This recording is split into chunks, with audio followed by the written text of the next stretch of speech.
नमस्कार दोस्तों, आप सभी का हमारे YouTube चैनल पर स्वागत है। दोस्तों, आज हम जानेंगे स्वामी विवेकानंद के द्वारा बताई गई आत्म संयम के ऊपर उनके विचार। तो आइए शुरू करते हैं। स्वामी विवेकानंद कहते हैं, पीठ पीछे किसी की निंदा करना पाप है, इससे पूरी तरह बचकर रहना चाहिए।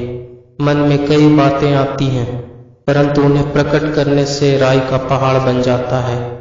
यदि क्षमा कर दो और भूल जाओ, तब उन बातों का अंत हो जाता है। यदि तुम्हारे पास कोई व्यर्थ बात विवाद के लिए आए, तो नम्रता पूर्वक पीछे हट जाओ। तुम्हें सब संप्रदाय के लोगों से अपनी सहानुभूति प्रकट करनी चाहिए। जब इन मुख्य गुणों का तुम में विकास होगा, तब केवल तुम्हें महान शक्ति से काम करने में समर्थ होगे। उदास रहना कदापि धर्म नहीं है, चाहे वह और कुछ भले ही हो। प्रफुल्ल चित्त तथा हंसमुख रहने से तुम ईश्वर से अधिक समीप पहुंच जाओगे।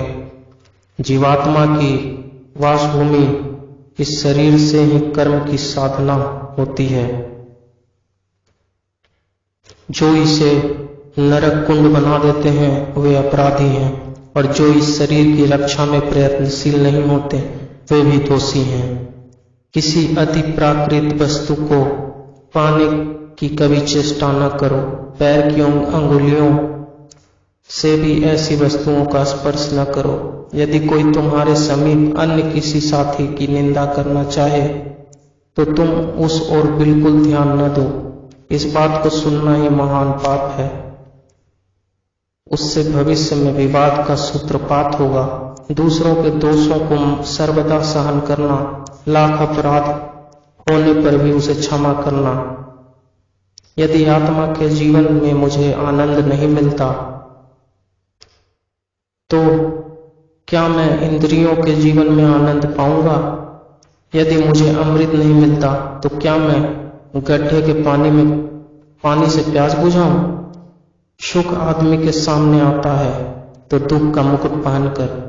जो उसका स्वागत करता है, उसे दुख का भी स्वागत करना पड़ता है। किसी को राजनीतिक और सामाजिक स्वतंत्रता चाहे मिल जाए, पर यदि वह वासनाओं और इच्छाओं का दास है, तो सच्ची स्वतंत्रता का शुद्ध आनंद वह नहीं जान सकता। मन की प्रवृत्ति के अनुसार काम मिलने पर अत्यंत मूर्ख व्यक्ति भी उसे कर सकता है, लेकिन सब कामों को जो अपने मन के अनुकूल बना लेता है वही बुद्धिमान है। कोई भी काम छोटा नहीं है। मनुष्य आज वैसा है, वह प्रकृति से अपनी तद्रूपता का नहीं, वरन उससे अपने संघर्ष का परिणाम है। चाहे कोई कितना भी बुरा क्यों ना हो, उसके दोषों की चर्चा मत करो, उससे कभी कुछ लाभ नहीं होता।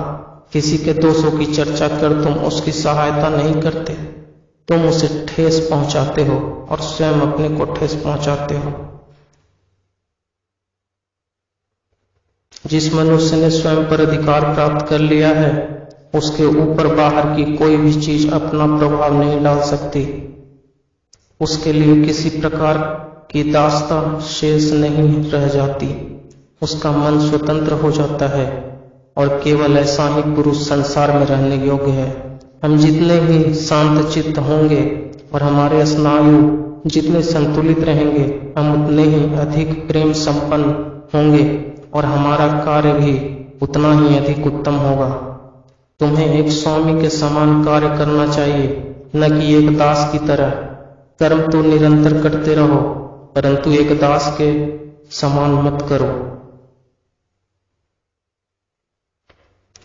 निष्क्रियता का हर प्रकार से त्याग करना चाहिए। क्रियाशीलता का अर्थ है प्रतिरोध। मानसिक तथा शारीरिक समस्त दोषों का प्रतिरोध करो, और जब तुम इस प्रतिरोध में सफल होगे, तभी शांति प्राप्त होगी। जो व्यक्ति अपने प्रति घृणा करने लगा है, उसके पतन का द्वार खुल चुका है, और यही बात राष्ट्र के संबंध में भी सत्य है।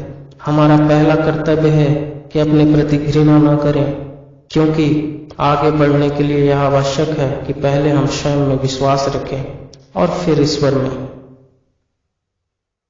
और यह सब इसलिए है कि प्राचीन काल के उस अद्भुत ब्रह्मचर्य आश्रम का पालन नहीं किया जाता। पहले आदेश पालन करना सीखो, आदेश देना फिर स्वयं आ जाएगा। पहले सर्वदा दास होना सीखो, तभी तुम प्रभु हो सकोगे। धन्यवाद।